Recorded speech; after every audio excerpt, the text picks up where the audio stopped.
My name is Greg Sinclair, and this is a annotated bibliography for the course Welcoming the Other. And before I get into the actual bibliography, I should just mention that it's focused on friendship. Friendship as a way of overcoming barriers of race, culture, ethnicity, and religion.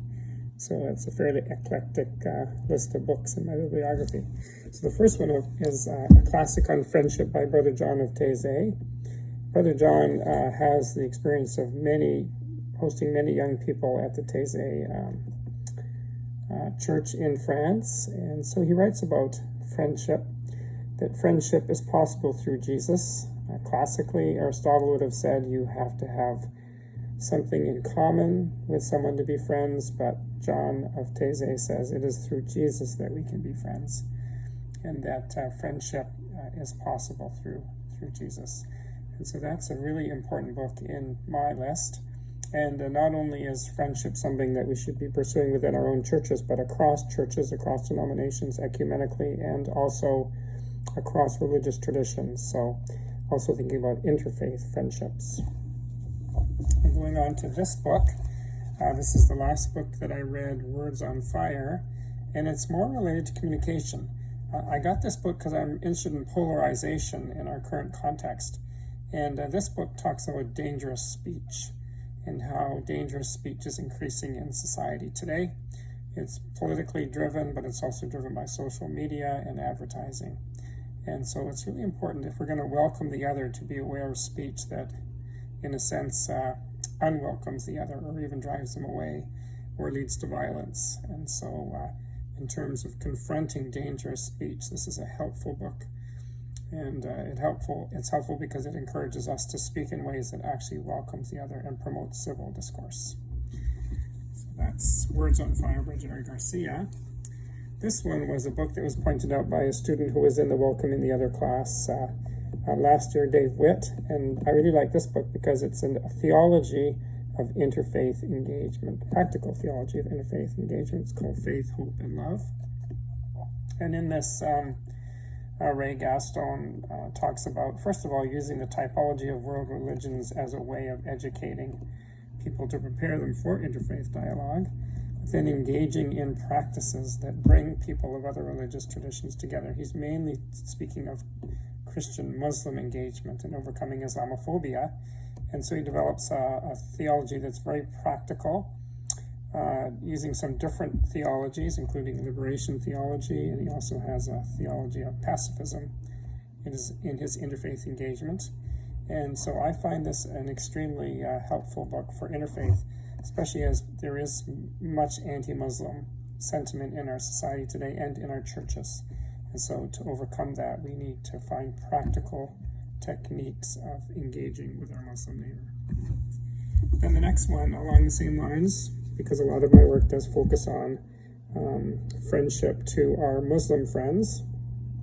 This one is from a Reformed perspective. Kamink is a Kuyper scholar, and so he uses Abraham Kuyper's theology of principal pluralism to engage with the religious other. He talks about how Kuyper wrote and spoke on principal pluralism as a necessary counterbalance to any one group becoming hegemonic in society, be they secular, Roman Catholic, Protestant Reformed, whatever group you're talking about. There needs to be a balance in the public square of speech, and so it's really important that we uphold religious freedom, but also support other religious leaders in that pursuit. He has a number, from his PhD, he has a number of examples of people welcoming Muslims in the context of the Netherlands, and then he applies that to the United States, his own context. It's helpful too because he has practical tips, including ways of welcoming the other in our worship, and also lamenting in times when there is religious violence. And so this is a helpful book from a Reformed perspective. And then the next one is My Grandmother's Hands, and this is helpful because in everything we do in our current context, there's the problem of racism and white privilege. And so as we're trying to become a more diverse church, we have to tackle that problem of racism. And this is a helpful book because the author is really approaching it from a more personal trauma focus. So we all have trauma that's even generational, and both whites and blacks, as he writes about, and also police. He does a fair bit of consulting with police. And that trauma is lived out in various ways, and often in ways that are violent. And so he talks about understanding our bodies, learning to settle our bodies, harmonizing our bodies, so that we're less likely to react in situations where we encounter the other of a different race in ways that might be flight, fright, or even what he calls annihilation, which is a very violent response to the other. And so I think this is a helpful book, partly because it is looking at systematic racism, but also it's looking at what we can do personally to understand ourselves better and then react to the other. And he has some good tips too, just in terms of even going into the grocery store, seeing a black cashier available, and going to that cashier and making sure that we do not always go to the person of our own race or culture. So that's a helpful one. This one is very specific to the context of the church that I've been working with in Toronto about the burden of baggage or cultural issues in becoming a more diverse church. And in this case, Oxford is talking particularly about Iranian fellowships. This has a little bit of a problem-centered focus, which sometimes gives it a bit of a negative tone. To see he's constantly looking at the problems that arise in Iranian fellowships, trying to be a helpful, kind of bring a helpful solution. But he does do that in chapter 8, so that's the most important chapter.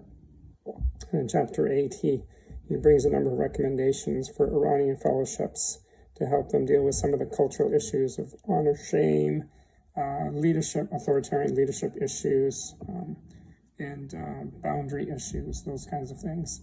He does say that it is very helpful for an Iranian fellowship to be connected to a North American denomination because it does provide some stability, and also it's an opportunity to credential their leadership. So that's actually an advantage in some cases. So that's a helpful book. This one is the classic. It's one of our texts.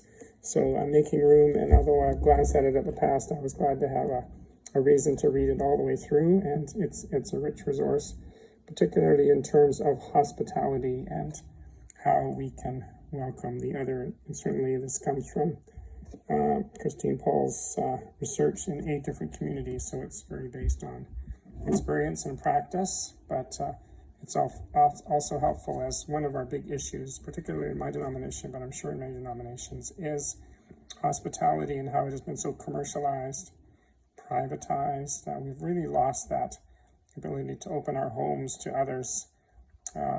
Oftentimes it's hospitality is a kind of entertainment, and so we have to do it so well that we don't even do it. So this has been a helpful book to think about how hospitality has changed in the North American context and how we need to reclaim in some ways, say, an African view of hospitality, and why actually being in fellowship and relationship with Africans, just as one example, is so helpful to us in North America, just to experience their hospitality and then realize that we could do so much better. And then going on to this book, this is a book I'm working on a project in the city of Chicago. So in that Chicago context, this is an important person, Sandra Maria Van Opstal. And she writes particularly about making worship more diverse.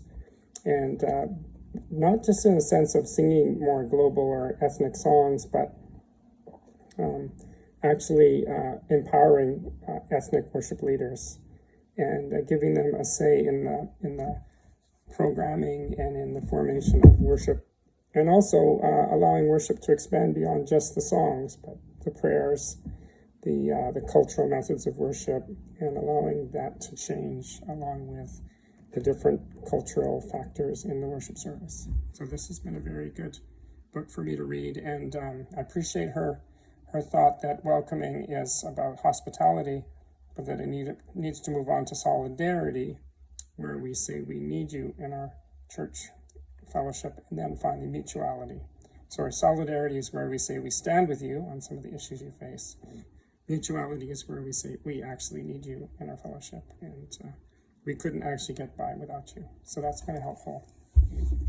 Then finally, the power of proximity, also a text, but helpful too, as so many of our congregations, certainly in the Christian Reformed Church, are rural or suburban, and the people often are not very proximate to the poor, to the marginalized, to the oppressed. And so it's a call to become more proximate and more involved in the lives of those who are marginalized, who are classically considered the other, biblically speaking. And so this is a very helpful book. And what I liked about this book was just the many biblical examples that she brings into the book. It certainly should go into my theological and biblical foundations paper, because she points back to the Bible very often, and then also from her own personal experience with a ministry called Open Doors, and in Dallas and Denver. So she is somebody who has become proximate, but also wants to call fellow suburbanites, white Americans and Canadians, to a ministry of love and proximity. So that's a helpful book too, especially in my own work of friendship. I'm going to stop there. That is my annotated bibliography.